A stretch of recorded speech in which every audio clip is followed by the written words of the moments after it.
Bom dia, oitavos anos. Então, hoje nessa aula nós vamos falar sobre formas nominais do verbo.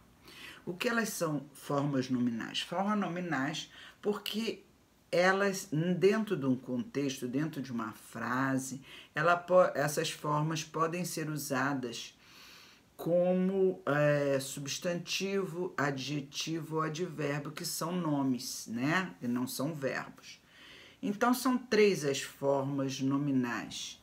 O infinitivo, que a terminação é R, aí tem o ar, que é da primeira conjugação, por causa da vogal temática A, o er, que é da segunda, por causa da vogal temática E, o ir, que é da terceira, por causa da vogal temática ir, tá?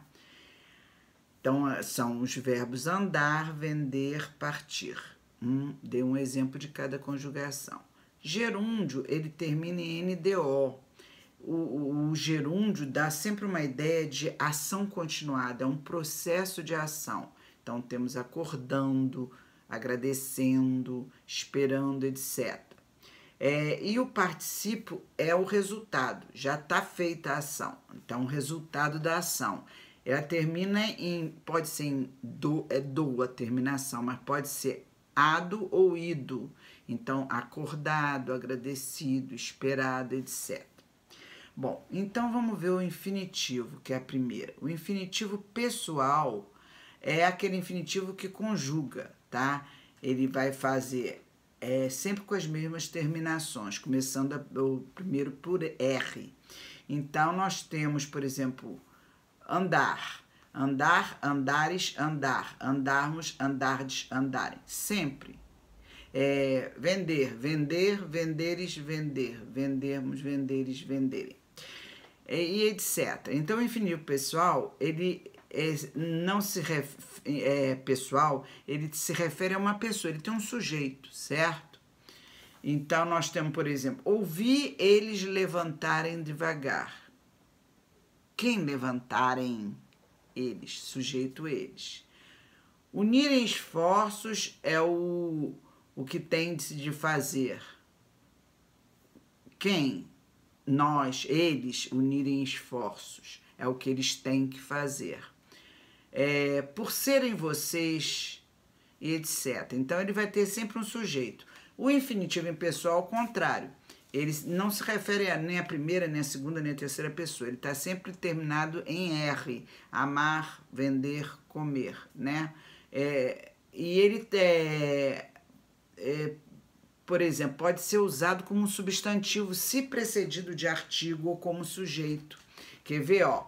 Ele tem um falar horrível. Esse falar aí está substantivado pelo artigo 1, tá? Ele é um infinitivo substantivado, isso é, com a função de substantivo. Ajudar é a melhor forma de gratidão. O que é a melhor forma de gratidão? Ajudar, né? Então, ajudar é o sujeito. Então, como ele é o sujeito da oração, tem que ser um nome. Então, ajudar também está substantivado.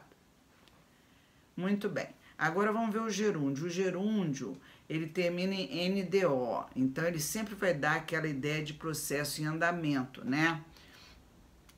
Ele pode vir sozinho ter a função de adjetivo ou de advérbio. Por exemplo, acenando diz adeus, passarinhos cantando. Esse cantando está modificando passarinhos, né? Estava falando já não é substantivado, não é nem advérbio nem adjetivo, porque estava falando faz parte da locução verbal que nós já vimos, lembra? Então, ele é o verbo principal da locução verbal. Muito bem.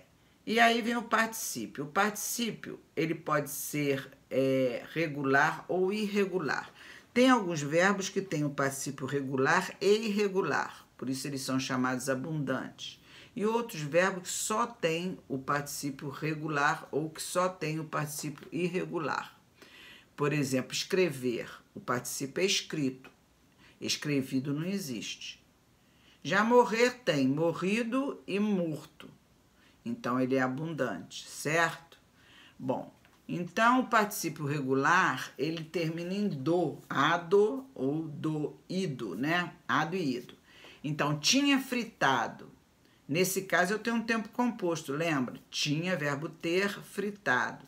É o mesmo que o pretérito mais que perfeito simples, fritara, né? Mas ele pode ser adjetivo também, por exemplo, eu falo assim, ó, adoro batatas fritas. Fritas é particípio do verbo fritar. No entanto, ele está, inclusive, repare, quando ele é adjetivo ou adjetivo, ele pode ser flexionado.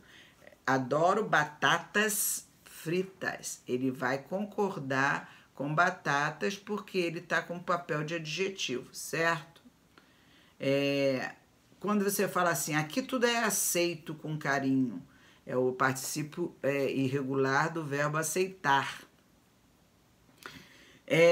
Nesse caso, gente, ele está com função de predicativo do sujeito, quer dizer, uma qualidade. Então, ele também tem a função adjetiva. Bebeu água benta. Benta, repare que ele está flexionado porque ele está com função de adjetivo para água. Água benta. Ele também é um particípio com função de adjetivo, tá? Então, vocês, recapitulando, nem todos os verbos apresentam formas de particípio, como é o caso do aberto, não existe abrido, coberto, não existe cobrido, escrever, escrito, não existe escrevido, etc. Então, recapitulando só para terminar, o abundante são os verbos que têm os dois. Que eu dei o exemplo, morrer, morrido, particípio regular, e morto, particípio irregular. Ele tem os dois. Então, eu chamo de verbos abundantes. Mas existem verbos que só têm o regular, como é o caso do aberto, o escrito e o coberto, tá? Muito bem. Espero que vocês tenham entendido. Qualquer dúvida, me pergunte.